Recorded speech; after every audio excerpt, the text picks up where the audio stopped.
Buenas tardes. Nuestro grupo conformado por Adrián Rivas, Madeline Miranda, Sebastián Vargas, Wayne Zamudio, Alex Jiménez, José Manuel Navarro y Luis Cubero. Les vamos a presentar hoy el artículo titulado Resistencia inducida en frutas y hortalizas, una respuesta fisiológica del hospedero que limita el desarrollo de enfermedades post cosecha. Este artículo fue elaborado por Dov Prusky y Gianfranco Romanazzi en el año 2023. El propósito que tiene este artículo es poder analizar cómo las frutas y hortalizas pueden activar sus propios mecanismos de defensa frente a enfermedades después de la cosecha, mediante un proceso que se conoce como resistencia inducida.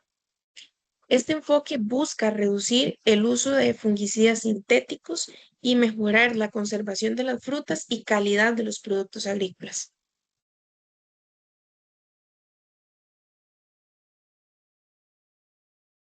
Ahora bien, el problema fisiológico que se da después de la cosecha.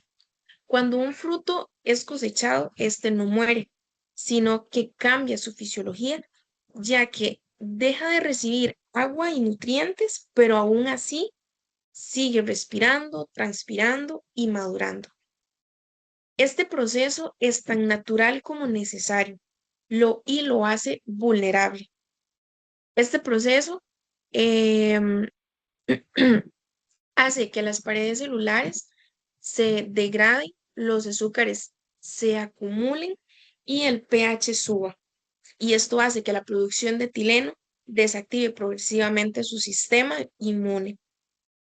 En otras palabras, pasa de ser un fruto resistente a ser un blanco fácil para enfermedades. Em, Siguiente. Este cambio, pues no es un error en la planta, sino que es su programa de vida, por así decirlo. Pero para nosotros significa pérdidas masivas de alimento.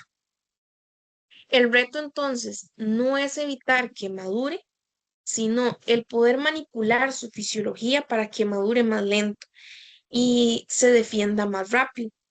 Eso es exactamente lo que propone el artículo, el poder utilizar la biología del fruto a favor sin utilizar tantos fungicidas. Bueno, yo voy a hablar un poco sobre lo que es la resistencia inducida. Como primer punto, tenemos que es una respuesta temporal y reversible del fruto ante señales externas. Esas señales externas pueden ser moléculas, calor, luz o incluso microorganismos. Se considera que es temporal porque la activación de los mecanismos de defensa dura solo mientras las señales que lo provocan están presentes. Y una vez que estas señales desaparecen, el fruto vuelve gradualmente a su estado normal. Y se dice que es reversible porque no implica cambios permanentes en el ADN ni en la estructura del fruto, sino que consiste únicamente en activación transitoria de genes de defensa que ya existen. En otras palabras, el fruto no se modifica genéticamente, sino que, por así decirlo, enciende sus defensas de manera momentánea. Y esto es para responder más rápido y de manera eficiente ante una posible amenaza. Como segundo punto, tenemos que el fruto no cambia el ADN, sino que solamente activa genes de defensa ya existentes. Y esto significa que no hay una modificación genética permanente, como mencioné anteriormente, y el fruto posee en su genoma una serie de genes relacionados con la defensa frente a patógenos. Pero estos genes normalmente permanecen inactivos mientras no haya amenaza. Cuando el fruto percibe ciertas señales externas, como las que mencioné, microorganismos, el cambio de temperatura, entre otros, esos genes se activan y comienzan a producir proteínas o sustancias que fortalecen sus defensas. Y una vez que el estímulo desaparece, los genes vuelven a su estado de reposo y el fruto recupera su condición normal sin que su ADN haya sufrido alteraciones. Como tercer punto, tenemos que permite que el fruto responda más rápido y de manera eficaz ante un ataque sin gastar energía insuficiente. La resistencia inducida hace posible que el fruto esté preparado para defenderse sin mantener activas sus defensas todo el tiempo. De esta manera, el fruto puede ahorrar energía mientras no exista amenaza, pero responder de manera rápida y eficaz cuando aparece un patógeno o alguna señal externa. Ahora voy a hablar de los mecanismos principales de la resistencia inducida, que son dos vías las que utiliza el fruto para activar sus defensas ante posibles ataques. El primero que tenemos sería la resistencia sistémica adquirida, o como su abreviación SAR. Su principal señal sería el ácido salicílico, es el que la activa, y es una sustancia que viaja a través de los tejidos para preparar todas las células, incluso las que no están siendo atacadas. Y cuando una parte del tejido detecta una infección o entra en contacto con ciertas moléculas que simulan un ataque, se genera una señal química. Esta señal es mediada por el ácido salicílico. Y esta señal se propaga hacia otras partes del fruto y actúa como un aviso que prepara las células, incluso las que no están siendo afectadas, para activar sus defensas. De esta manera, el fruto entra en un estado general de alerta. Como segundo mecanismo, tenemos la resistencia sistémica inducida, que utiliza hormonas vegetales como el jasmonato y el etileno como mensajeros químicos. Estos coordinan la activación de defensas del fruto. El jasmonato, que también es conocido como ácido jasmónico, interviene cuando el fruto enfrenta ataques de insectos o heridas o infecciones. Estimula la producción de compuestos que limitan el daño y detienen el avance de los patógenos. Por otra parte, el etileno lo que hace es que, además de participar en procesos como maduración, ayuda a regular las respuestas al estrés, fortalece las paredes celulares y controla los genes relacionados con la defensa. La acción conjunta de las dos hormonas permite que el fruto reaccione de manera localizada y eficiente y lo prepara para resistir futuros ataques sin alterar su estructura genética.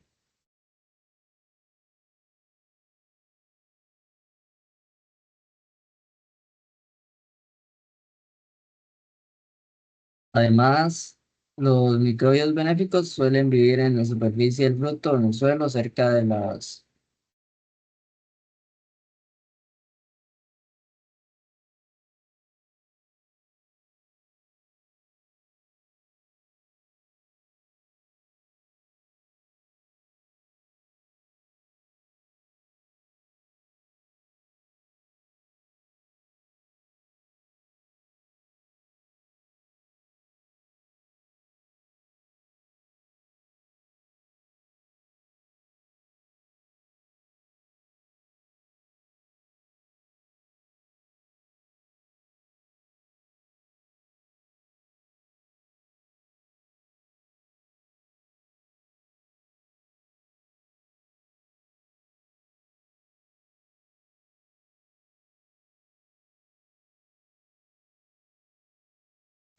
Bueno, yo voy a hablar un poco sobre lo que es la resistencia inducida.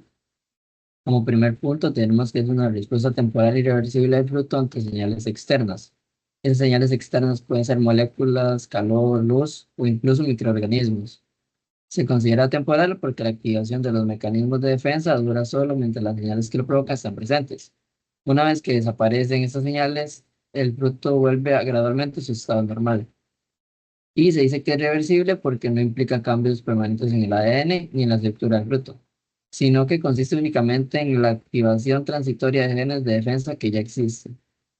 En otras palabras, el fruto no se modifica genéticamente, sino que, por decirlo de alguna manera, enciende sus defensas de manera momentánea para responder de manera más rápida y eficiente ante una posible amenaza.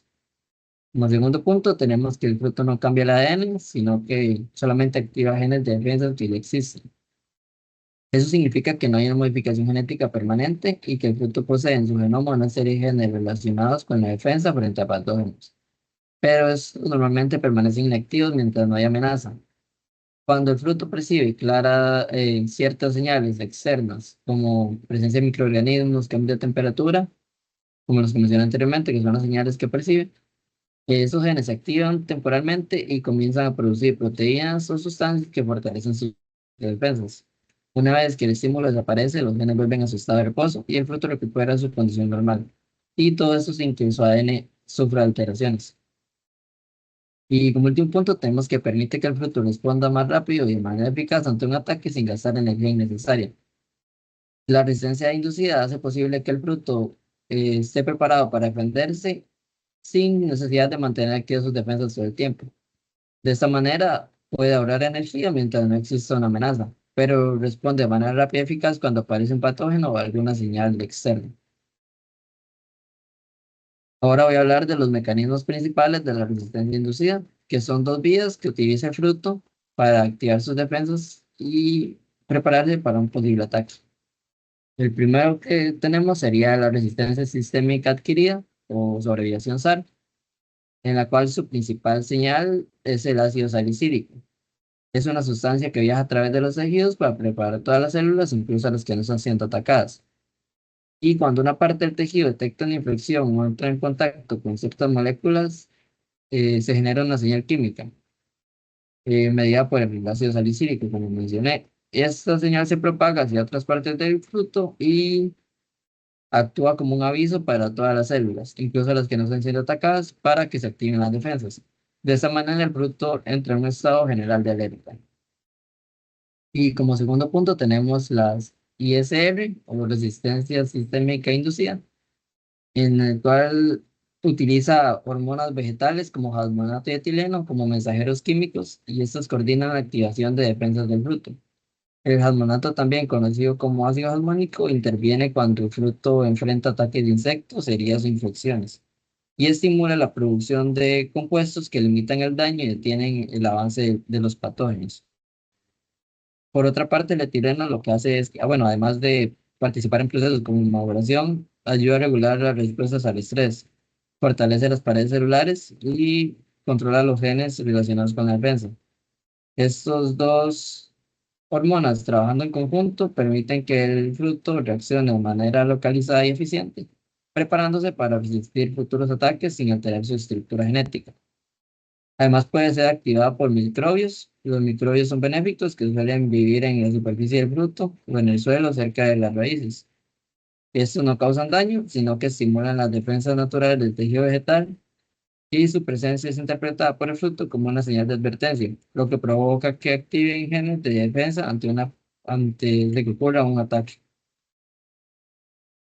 La resistencia sistémica inducida se considera una respuesta local porque actúa principalmente en las zonas del fruto donde se ha detectado el estímulo que activa las defensas, como lo es la presencia de microorganismos benéficos o una molécula inductora. En esas áreas, el fruto fortalece sus células y produce compuestos antimicrobianos y refuerza sus barreras naturales. Ahora hablando de los estados de preparación y señales, tenemos el priming, que es un estado de vigilancia o preparación en el que el fruto mantiene activado su sistema de defensa a nivel interno, pero sin gastar energía de manera constante. En este estado, los genes relacionados con defensa no están produciendo compuestos protectores de forma activa, pero sí se encuentran listos para actuar en cuanto detecte una señal de peligro o como la presencia de algún patógeno o alguna lesión. Y el ROS son especies reactivas de oxígeno, son moléculas que se producen naturalmente en las células del fruto, aunque en grandes cantidades pueden resultar dañinas. En bajas concentraciones cumplen una función benéfica y al actuar como mensajeros químicos dentro del sistema de defensa. Estas moléculas envían señales que activan las respuestas defensivas en el fruto y estimulan la producción de compuestos protectores o el refuerzo de las paredes celulares. Por último, aquí tenemos un gráfico que demuestra la resistencia natural versus la resistencia inducida en frutos a lo largo del tiempo. Esta curva resume todo lo que se mencionó anteriormente. La resistencia natural cae tras la cosecha, que sería la línea azul. Pero si se induce a tiempo, puede recuperar parte de esa capacidad defensiva, que sería la línea roja. Bueno, en esta diapositiva podemos ver cómo los frutos pueden activar sus propios mecanismos de defensa frente a los hongos que los afectan después de la cosecha. Existen tres tipos principales de estrategias que pueden inducir esta resistencia. En primer lugar, tenemos las químicas, donde se aplican compuestos como el quitosano, el ácido beta-aminobutírico o el benzodiazepol. Estos estimulan hormonas vegetales como el ácido salicílico, el jasmonato y las especies reactivas de oxígeno, que actúan como señales de defensas dentro del fruto. En segundo lugar, están las estrategias físicas, como la aplicación de calor, la radiación UVC o la hipobaría, que ayudan a retrasar la maduración y a fortalecer las enzimas antioxidantes del fruto. Finalmente, tenemos las estrategias bióticas que utilizan microorganismos benéficos para activar mecanismos naturales de resistencia, como la resistencia sistemática adquirida o la inducida. En conjunto, todas estas herramientas mantienen el fruto en un estado de alerta, reduciendo la colonización de hongos y a lo largo de su vida útil después de la cosecha, para que no pasen la situación que se ven en esta imagen. Después tenemos esta imagen que es sacada del artículo. En esta segunda parte se muestra el equilibrio que existe entre la resistencia del fruto y los factores que favorecen la infección, según el modelo de Prusky y Romanazzi. En el lado izquierdo podemos ver los inductores de resistencia, como el quitosano, el BTH, la radiación UVC, el ozono, la hipobaría y los agentes de control biológico. Todos estos lo que hacen es estimular la defensa del fruto a este hongo. Y en el lado derecho podemos ver están los factores del patógeno, como las toxinas, las enzimas degradadoras de la pared celular, conocidas como CWDE, la cantidad de esporas y su nivel de virulencia. Todo esto está en la parte de la derecha. La efectividad de la defensa, que sería el centro del fruto, depende de la reactividad del fruto, que está, que está influenciada por su grado de madurez y las condiciones del ambiente. Si el fruto logra mantenerse en ese equilibrio hacia el estado de la resistencia, se logra un menor desarrollo de enfermedades y un retraso en la senescencia, es decir, logramos en el envejecimiento del fruto, que no hayan patógenos y demás. La maduración del fruto es un proceso que tiene propiedades biológicas claras. Asegurar la dispersión de las semillas. Para entender, debemos ver cómo cambia la función del fruto antes y durante la maduración. Cuando el fruto está verde, todavía no está listo para ser consumido. En esta etapa, su prioridad es proteger las semillas que aún están en desarrollo. Por eso el fruto mantiene altos niveles de defensas, tanto físicas como químicas. Por ejemplo, la pared celular es más rígida, lo que dificulta el ablandamiento y la penetración de patógenos. Hay un compuesto antifúngico y antioxidante en mayor cantidad. Podemos decir que cuando el fruto está verde, está en un modo de defensa alto. Sin embargo, cuando el fruto madura, su función cambia completamente. Ahora el objetivo es atraer a los animales que consuman el fruto y dispersen las semillas. Para lograr esto, el fruto reprograma su metabolismo. El fruto se ablanda, aumenta el contenido de los azúcares, lo que lo hace más dulce, además de que libera aromas y desarrolla colores llamativos que funcionan como señales de madurez. Este cambio no es solo físico, sino fisiológico. Por eso podemos decir que al madurar no es solamente suavizarse, sino que cambia el sistema operativo interno del fruto. Se desactivan muchos mecanismos de defensa porque el fruto prioriza la atracción por encima de la protección.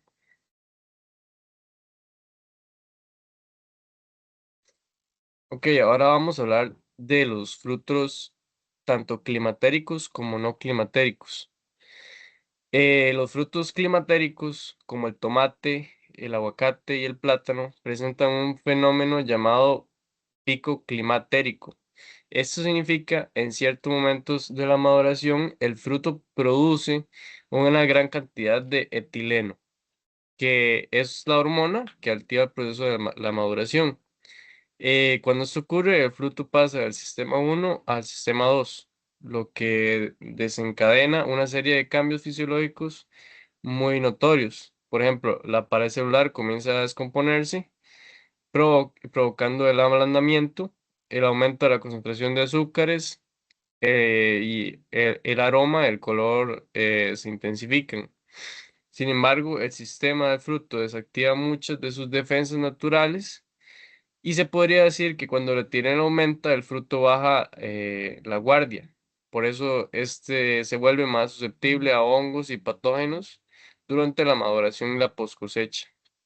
Por otro lado, tenemos los frutos no climatéricos, como las fresas o los cítricos. Estos frutos no presentan una típica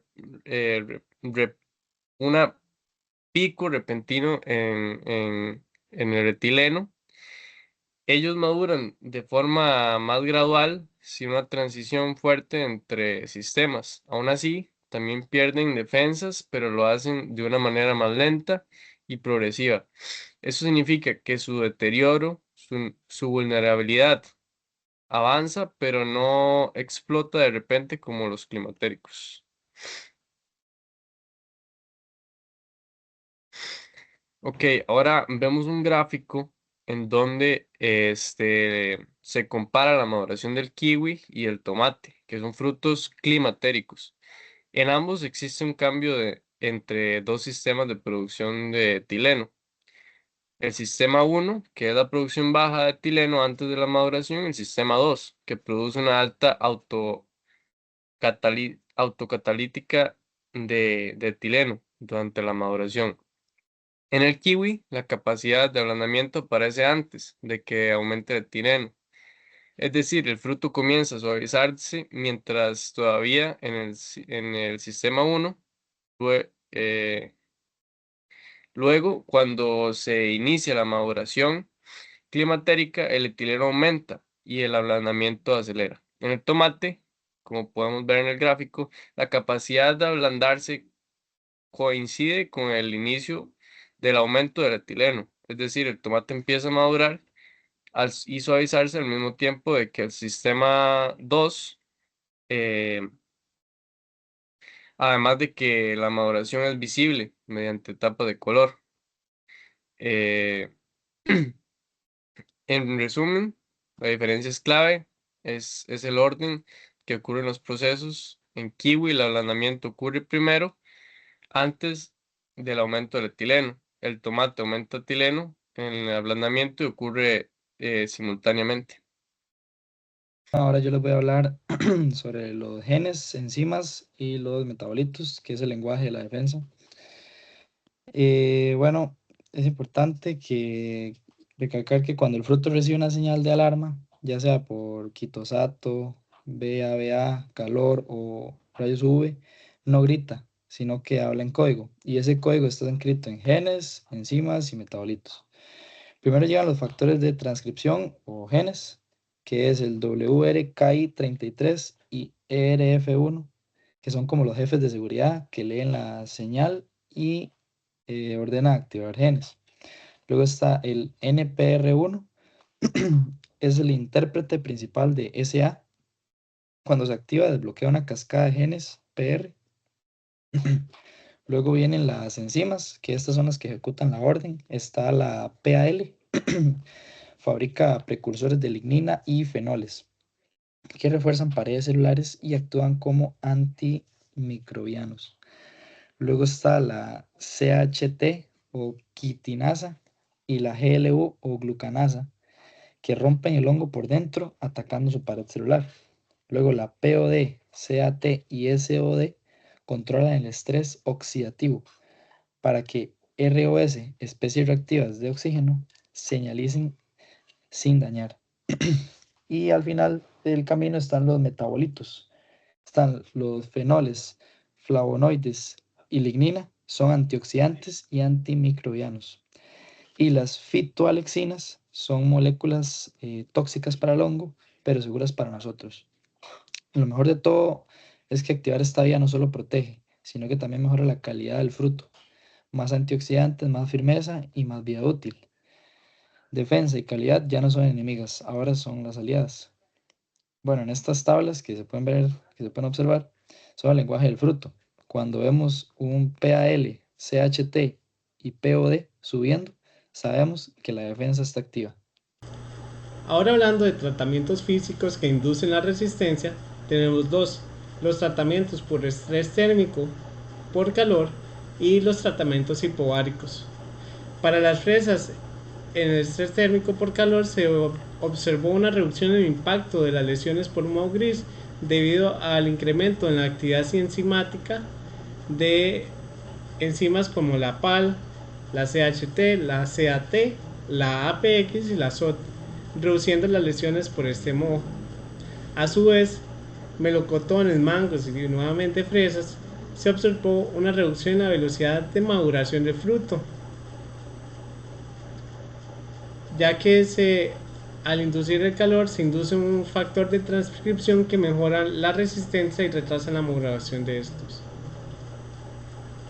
Ahora bien, hablando de tratamientos hipoáricos, se observó que las fresas tuvieron una mayor resistencia a la botrytis cinerea y Rhizopus stolonifera. Esto producto de un aumento en la actividad enzimática, específicamente de CHT, PAL y POD, que mejoraron la capacidad de almacenamiento. Además, hubo una reducción o casi llegando a una inhibición de la senescencia, y también fue muy notorio, principalmente en uvas verdes, una reducción en el impacto por lesiones de moho gris. La reducción de la senescencia fue principalmente en todos los frutos y moho gris en uvas verdes. Como podemos ver en la siguiente imagen, el lado izquierdo es las uvas con un tratamiento hipoárico y el lado derecho es con un control. Podemos ver una notoria diferencia en lo que es las lesiones por moho gris. Ahora bien, cuando hablamos de tratamientos químicos, el ácido salicílico y el BABA tuvieron una mejor reducción en la incidencia de botrytis cinerea y Penicillium digitatum. Esto producto de que retrasaron el inicio y crecimiento de colonias fúngicas. Y el BABA tuvo una respuesta que se relacionó con el retraso en la maduración y la acumulación diferencial de metabolitos como lípidos, alcaloides, terpenoides y ácido abscísico o ABA.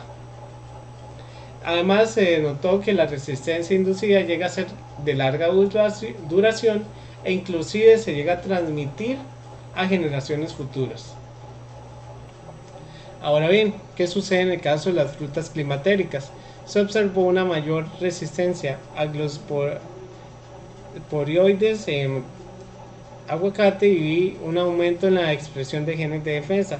¿Cómo se logró esto en los aguacates?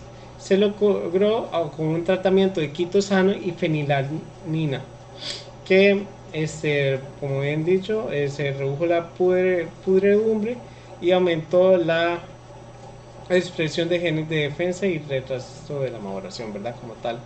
En plátanos o bananos se redujo la producción de etileno y por ende la maduración gracias a la resistencia inducida por ácido salicílico.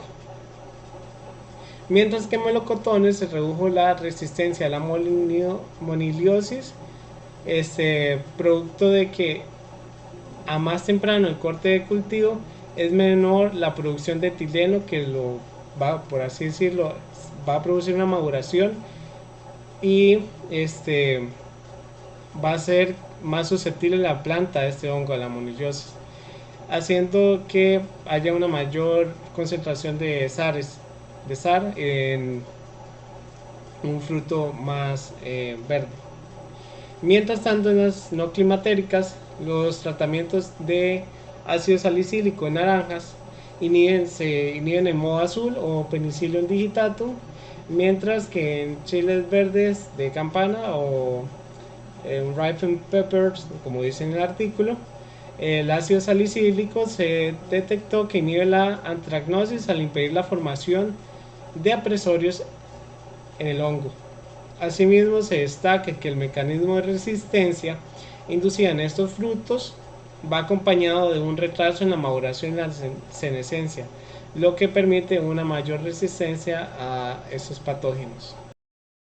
Entonces, de momento, ¿qué hemos visto? Comprendiendo y leyendo este artículo, nos hemos dado cuenta que cuando cosechamos el fruto, en realidad el fruto no muere, más bien cambia su fisiología. Al cambiar su fisiología, algunos hongos van a aprovecharse de este cambio. Y en realidad ellos no nos están afectando a nosotros, es parte de la cadena alimenticia. Simplemente están cumpliendo su rol como descomponedores. Sin embargo, a nosotros no nos sirve eso, ya que nosotros queremos obtener ese fruto para venderlo y para alimentar a la población. Entonces, los investigadores y colaboradores de este artículo descubrieron que se le puede dar un manejo post cosecha a nuestros frutos para poder defenderlos contra estos patógenos. Como conclusiones generales del artículo, podemos encontrar que la resistencia, la resistencia inducida en realidad es una alternativa ecológica para el uso de fungicidas. Es decir, cuando aplicamos resistencia inducida a un fruto, va a responder de tal manera en la cual los hongos no lo van a poder atacar. Y si no tenemos enfermedad, pues, ¿para qué vamos a aplicar fungicidas? Si no tenemos hongos, ¿para qué vamos a aplicar fungicidas? Vamos a gastar dinero y vamos a incluir sustancias químicas a un fruto que posteriormente, en pocos días, va a ser ingerido por personas. Además, como una conclusión muy importante de este artículo es que para que este método funcione, para que la aplicación sea efectiva, es sumamente importante el estado fisiológico del fruto. Entonces, pues se demostró que cuando el fruto está verde es el momento adecuado para poder realizar la metodología. Sin embargo, una de las preocupaciones, uno de los retos que deja esa investigación va a ser que no todos los cultivos responden igual, no todos los frutos responden igual, ya sean climatéricos o no climatéricos. Dentro de ellos, dentro de cada grupo, no todos van a responder igual. Entonces, eso es uno de los retos que propone o que deja este artículo. Y entonces cuando se aplicó esta resistencia inducida y cuando se hicieron estos estudios, se buscaba que, que hubiera un mayor rendimiento, o tal vez no que hubiera un mayor rendimiento, sino que pues existiera menos pérdida de la que se está dando actualmente. Se logró más que eso, se logró más de lo que se buscaba. Además de alargar la vida útil en los supermercados, se encontró que hubo una mejora en la calidad y se encontró que más bien hubo una alza en el valor nutricional.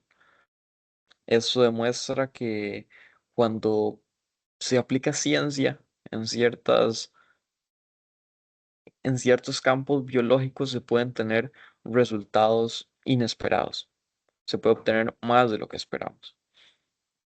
Y bueno, como ya se mencionó anteriormente, se demostró y se concluye que aplicar este sistema en estos frutos permite disminuir las técnicas y pues una mayor sostenibilidad en el sistema agroalimentario.